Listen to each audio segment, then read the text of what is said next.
किसी गांव में एक साधु रहा करता था। वह जब भी नाचता था तभी बारिश होती थी। इसलिए गांव के लोगों को जब भी बारिश की ज़रूरत होती तब यह लोग उस साधु के पास जाते और उनसे अनुरोध करते कि वह नाचे, और जब वह नाचने लगते तो बारिश ज़रूर होती थी। कुछ दिनों बाद 4 लड़के शहर से गांव में घूमने आए। जब उन्हें यह बात पता चली कि किसी साधु के नाचने से बारिश होती है तो उन्हें यकीन नहीं हुआ। शहरी पढ़ाई लिखाई के घमंड में उन्होंने गांव वालों को चुनौती दे दी कि अगर हम भी नाचेंगे तो बारिश होगी, और अगर हमारे नाचने से बारिश नहीं हुई तो साधु के नाचने से भी बारिश नहीं होगी। अगले दिन सुबह सुबह गांव वाले उन चारों लड़कों को लेकर साधु के कुटिया के पास पहुंचे। गांव वालों ने साधु को सारी बात बताई। फिर उन लड़कों ने नाचना शुरू किया। पहले लड़के ने नाचना शुरू किया। आधा घंटा बीत गया।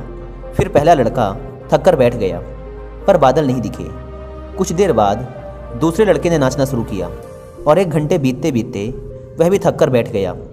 बाकी दोनों लड़कों ने भी ऐसा ही किया, पर बारिश नहीं हुई। अब साधु की बारी थी। उसने नाचना शुरू किया। 1 घंटा बीत गया, पर बारिश नहीं हुई। साधु फिर भी नहीं रुका, वह नाचता ही रहा। नाचते नाचते 2 घंटे बीत गए, पर बारिश नहीं हुई। 4 घंटे बीत गए, पर बारिश नहीं हुई। लेकिन साधु तो रुकने का नाम ही नहीं ले रहा था।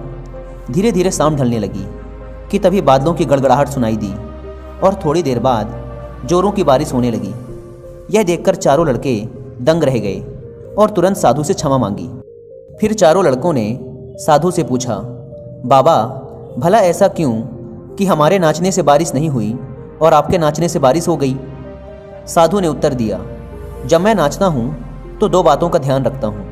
पहली बात तो मैं यह सोचता हूँ कि अगर मैं नाचूंगा तो बारिश को होना ही पड़ेगा, और दूसरी यह कि मैं तब तक नाचूंगा जब तक कि बारिश ना हो जाए। सफलता पाने वाले में भी यही गुण विद्यमान होता है।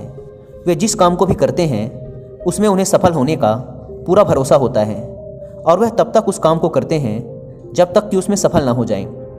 इसलिए अगर हमें सफलता हासिल करनी है तो इस साधु की तरह ही अपने लक्ष्य को प्राप्त करना होगा।